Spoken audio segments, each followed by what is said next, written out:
The Orioles have a new home run celebration this season, and they certainly got to show off the new funnel on Monday night with 3 long balls leading to a 5-1 win over the Athletics. I'll break it all down coming up on this episode of the Locked On Orioles podcast.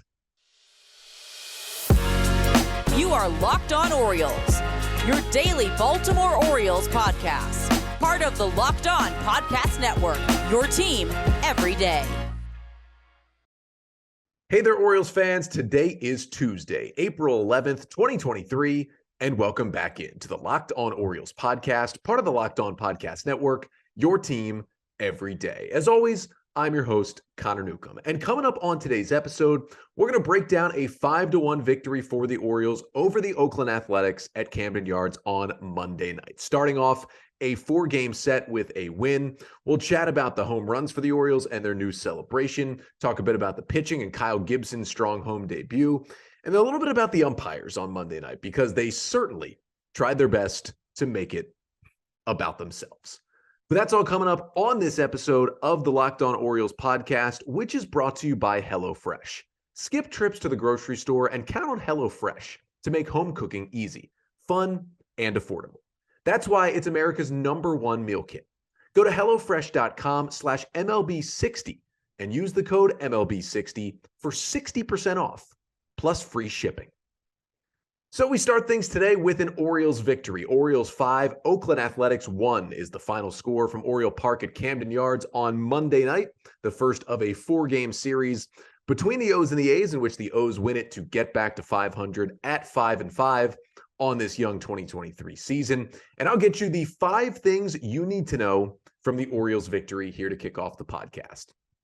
First thing you need to know, Austin Hays was absolutely crushing the baseball on Monday night. I gotta say, now Hays only went 2 for 4 in the game. I was actually more impressed from this Austin Hays performance than the 5-hit game this year, than the cycle last year. This is maybe the most impressive game Hays has had at the plate. And even though he did get out twice, I say that because I have never seen Austin Hays in all 4 at-bats of one game make the quality contact that he did on Monday night. Again, Hays hitting in the 5-hole, starting in left field, goes 2 for 4 with a double, a homer, and an RBI. No strikeouts, put the ball in play all 4 times. All 4 were hard hit balls for Austin Hays. And frankly, all 4 balls were crushed. It started in the first inning where he should have had a home run. Quite frankly, he hit a ball to left field, 106 off the bat, traveled 382 feet. And the only park in baseball that holds that ball is Camden Yards. And it did for a deep flyout. He was frustrated. Comes back in the 4th, just annihilates a baseball. Unfortunately, hits it on the ground, 108 miles per hour off the bat, but it's a ground out. All of a sudden, he's 0 for 2 with 2 mashed baseballs. Well, he gets things back in the 6th inning with a solo home run off of Jerry's Familia, 107 off the bat, 417 feet to dead center for Hayes' 2nd home run of the season. And he followed it up with a nice little double in the 8th inning that he laced down the left field line, came around to score for a nice insurance run from a Ramon Arias RBI single. That one was 102 miles per hour off the bat. Everything was 101.7 and above for his 4 hits. That is a ridiculously successful night in terms of the exit velocities for Austin Hays. And I get it. He was out twice. You'd like to see a 4 for 4 night better than a 2 for 4 night, but it was just really impressive from Hays. I've talked about it ad nauseum. He just needs consistency. He has great games like this. He has terrible games. He just needs to find health and consistency. Hopefully he can get to that point at some point this season.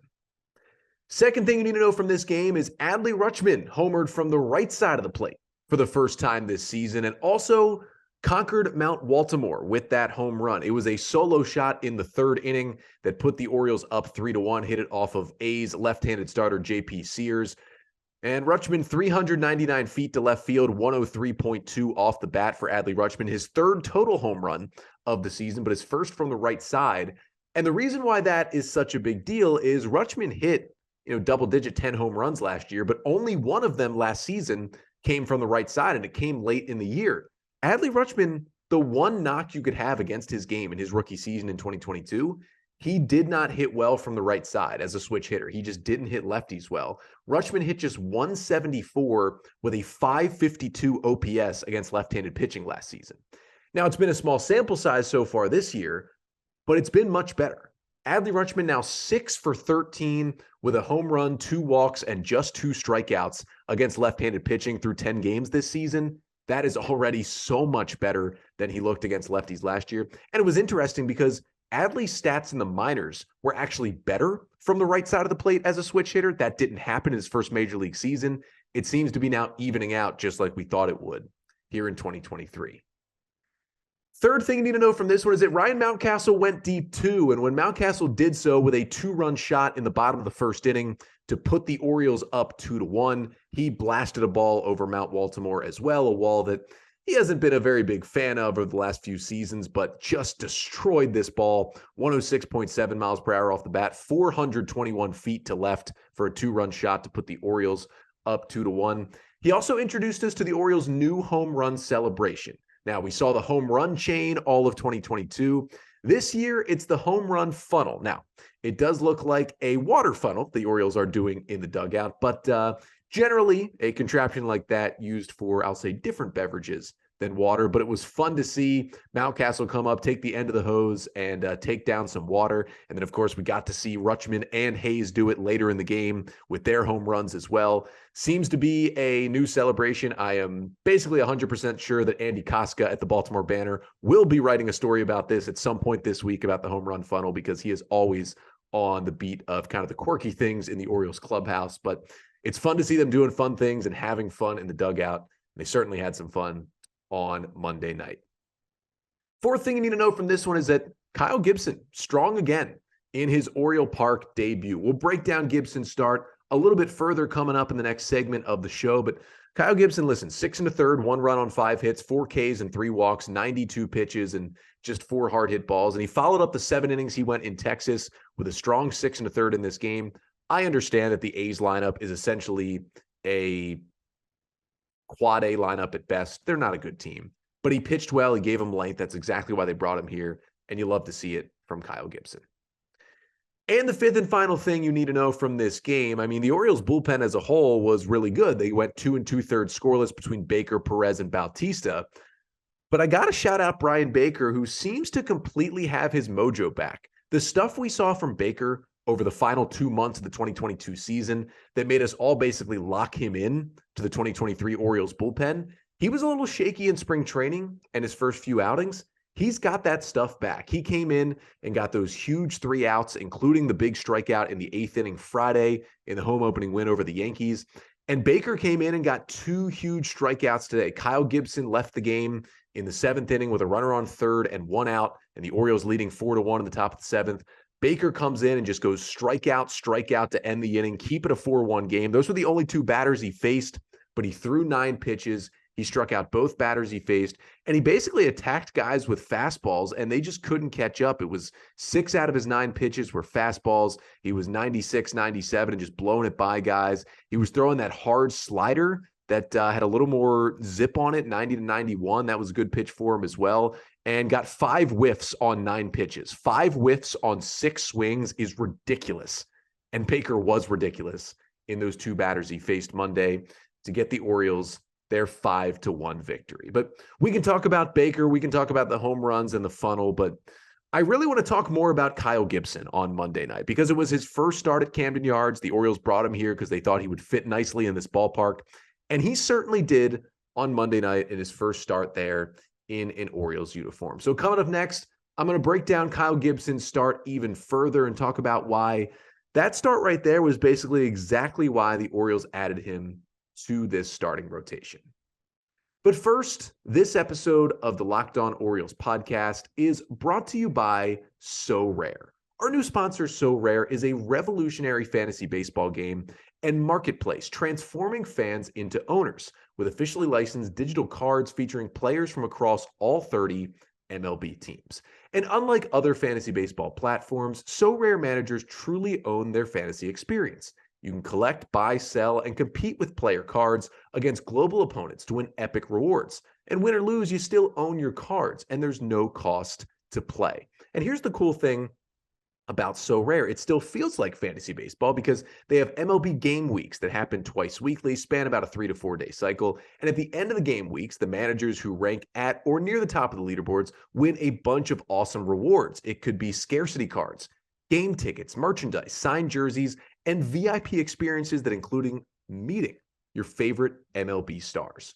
So head to sorare.com/lockedon. That's spelled SORARE.com to draft your team of free player cards, set your lineup, and start competing today to win epic rewards. Again, that's sorare.com/lockedon to start playing today. So the Orioles take down the Oakland Athletics 5-1 on Monday night to kick off a 4-game series with a win. O's now back to 500 at 5-5 on the season. Fun to see the home runs, fun to see the bullpen, and fun to see the starting pitching doing well on Monday night. The O's haven't gotten a lot of great starting pitching so far this year, but this is now back-to-back really good starts from Kyle Gibson. I would say he was so-so, maybe solid on opening day, went the 5+ innings, allowing the 4 runs in the win on opening day in Boston against the Red Sox, but he was really good last week, coming back to start that Tuesday game, going 7 innings against Texas. And then he followed it up with another good start in this one. I mentioned it earlier, but I'll read it off again. 6 1/3 strong innings for Kyle Gibson in this game. Could have obviously gone deeper, honestly, if the umpires had helped him out for that first batter of the 7th. But 6 1/3, 1 run, 5 hits, 4 Ks, 3 walks, no home runs allowed, 92 pitches, and again, 4 hard hit balls. A 3.44 ERA now for Gibson through his first 3 starts in an Oriole uniform. And the thing Gibson did, just like he did in Texas last week, was he just mixed all of his pitches. Kyle Gibson, technically, if you separate his sweeper and his regular slider, does have 7 different pitches. And once again, he threw all 7 on Monday night. 92 pitches for Gibson. Here's the breakdown. 29 sweepers, 20 sinkers, 24 seamers, 11 changeups, 9 cutters, 2 curveballs, and 1 slider. Now, you could probably categorize that 1 slider as a cutter, but the cutter's 88 to 90, and that 1 slider was 86, whereas the sweeper's more 80, 81. So that was kind of a different pitch, and StatCast had it that way as well. So when you have a guy, so yes, he's 35, and he's not at the top of his game anymore, but when you're throwing 7 pitches and you can throw them all for strikes, it's hard to hit a guy like that. And that's exactly what Gibson did. But the big difference was he threw that sweeper a lot. And we saw the sweeper, he threw more than 10 of them against Texas last week. But 29 sweepers, that was his most used pitch on the day, and it was crazy effective. 45% called strike and whiff percentage for Kyle Gibson. He got 6 called strikes on the sweeper with 7 whiffs on 15 swings. 7 whiffs on 15 swings is an absurd number for a pitch. That sweeping slider was working for Kyle Gibson, and he just kept going to the well with it because Kyle Gibson only got 8 swings and misses in the entire game. 7 of them came on the sweeper. The only other one was on one of his 4-seam fastballs that he threw. So that was the go-to pitch. They just kept swinging through it. He was throwing the sinker and the 4-seamer in the strike zone as well to keep everybody on their feet. It was a good night for Kyle Gibson. And again, if that out is called at second base on the quote-unquote double in the top of the 7th, Gibson probably has the ability to finish the 7th inning as well. Instead, he goes 6 1/3. Bryan Baker helped him out, so that second run didn't become earned to Kyle Gibson.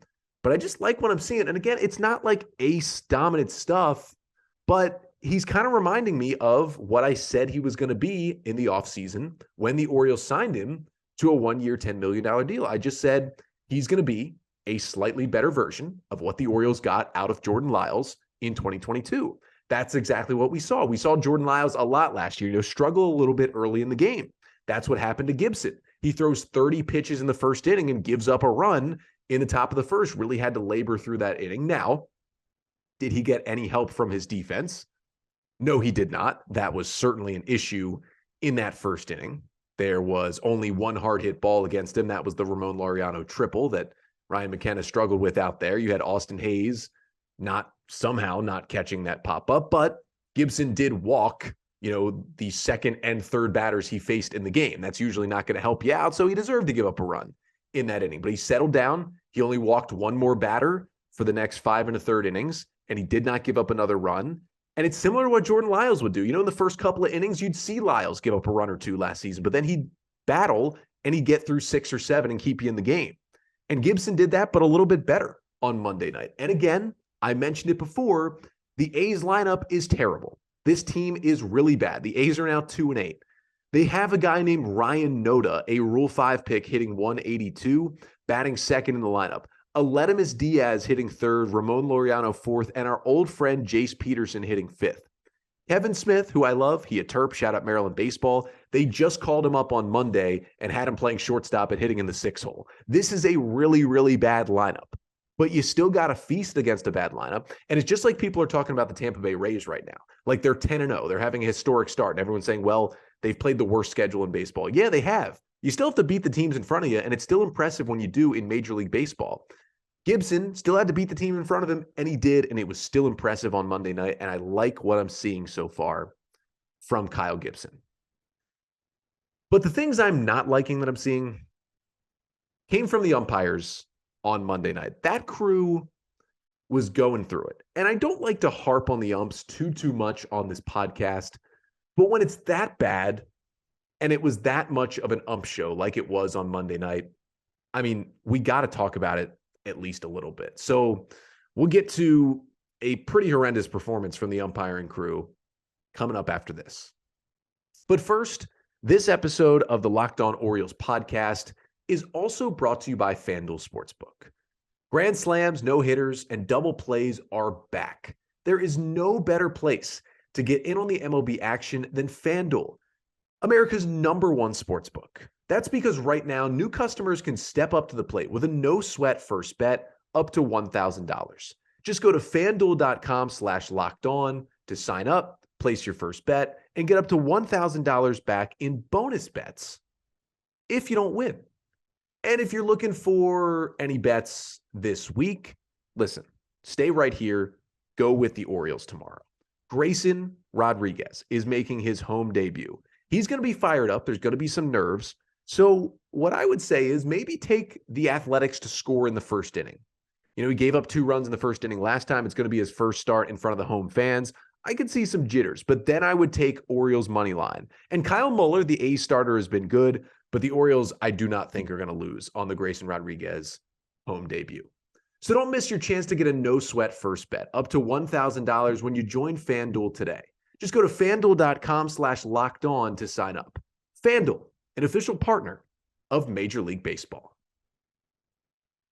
So the Orioles were able to get out of there with a 5-1 win over the Athletics on Monday night to start their 4-game series with the A's with a victory. But I got to say, the umpiring crew on Monday night did its absolute best to try and make sure the Orioles did not win that game at times. It was Malachi Moore behind the plate. He is one of the younger umpires in Major League Baseball, and the crew around him did not do a good job either in this game. And I mentioned it before the break. I don't love talking about the umpires this much, but it was a serious problem on Monday night. It was Malachi Moore behind the plate. Mark Wagner was at first base. Bruce Dreckman was at second. And Stu Schuerwater was at third base. The strike zone was a little wonky throughout the game, but really things got bad in the 6th inning. Jorge Mateo's at the plate. The Orioles are leading 4-1. They got runners on first and second with 2 outs.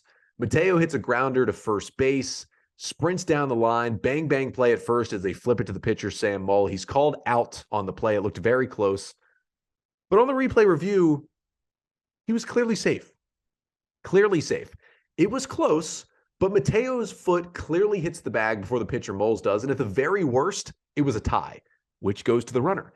They go to replay review as the Orioles challenge it, as they should, and somehow the call on the field stands. I couldn't understand it. I tweeted it out on my Twitter account at Connor Newcomb _ if you want to go watch the video of it. I couldn't understand how it was called safe. But we've seen some terrible calls after review already this year. I couldn't believe it. Would have loaded the bases with 2 outs, would have given the Orioles a shot. Yeah, it would have been Ryan McKenna at the plate, but still would have given him a shot. Whatever, don't get the call. So top of the 7th inning, Kyle Gibson dealing to Connor Capel and just kind of flips one down the left field line and ball lands in. Kind of a bad play by Jorge Mateo. Orioles defense in the outfield was once again not good in this game, but overruns it. Austin Hayes picks it up, throws a laser into second base. Adam Frazier catches it, clearly puts the tag on his front foot before he hits the base. He's called safe somehow at second base. And then the Orioles realize, oh, wait, we're out of challenges because we used our challenge rightfully the last half inning, should have won the challenge, but didn't. Should have gotten an extra challenge by winning it, but didn't have that either. So then they couldn't challenge. And it wasn't the 8th inning yet, which means they couldn't do a crew chief review, which means he was just safe somehow at second base. And Kyle Gibson and Bryan Baker did a nice job of not allowing the run to score, but I couldn't believe it. He tagged him right on the foot, and again, had that video on my Twitter account. So then we go to the bottom of the 7th, and Cedric Mullins is in there, and he takes a curveball that was on 3-2 that was high, should have been ball 4. It wasn't an egregious missed call, but it was high. It's called strike 3 by Malachi Moore. Cedric Mullins walks back to the dugout, says one little thing to Malachi Moore, and Moore immediately tosses it. And I could not believe it. Cedric Mullins, who it was confirmed on the broadcast by Kevin Brown, that was the first time he had ever been ejected in his major league career. And me thinking back to Cedric Mullins, I don't even remember a time where he was close to being tossed out of a game. And Moore just the thinnest skin in the world, like every umpire, tosses him immediately. I couldn't believe it. And Cedric Mullins rightfully had some words for him and got into it with Moore. And Brandon Hyde, as he should have, came storming out of the dugout, yelling at Moore. Brandon Hyde gets ejected for arguing as well. It was just a messy situation.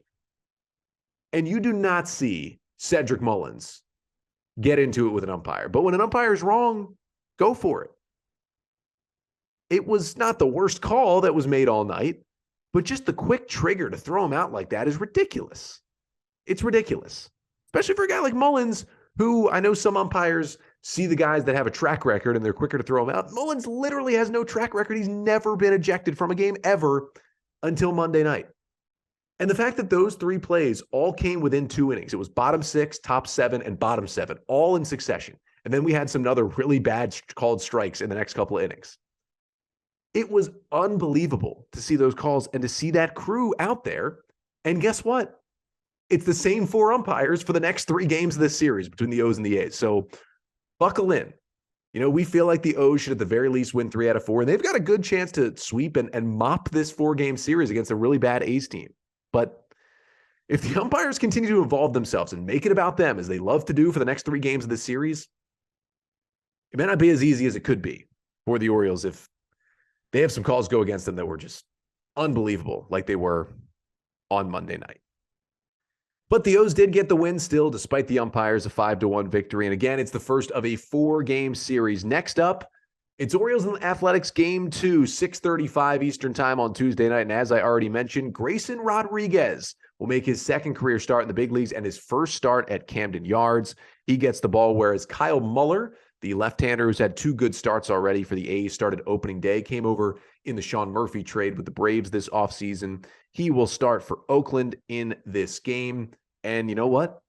I will be at the ballpark. They got a Grayson Rodriguez t-shirt they're giving away. Come say hi. If you'd like to, I'll be there cheering on Gray Rod, and should be a fun night at the Yard. And I'll be back with you on the podcast tomorrow. We will break down everything you need to know from the Orioles-A's game and Grayson Rodriguez's first start in his career at what hopefully is his home ballpark for a long, long time, the beautiful Oriole Park at Camden Yards. But that's all coming up on tomorrow's episode. Until then, I'm Connor Newcomb, and this has been the Locked On Orioles podcast, part of the Locked On Podcast Network. Your team every day.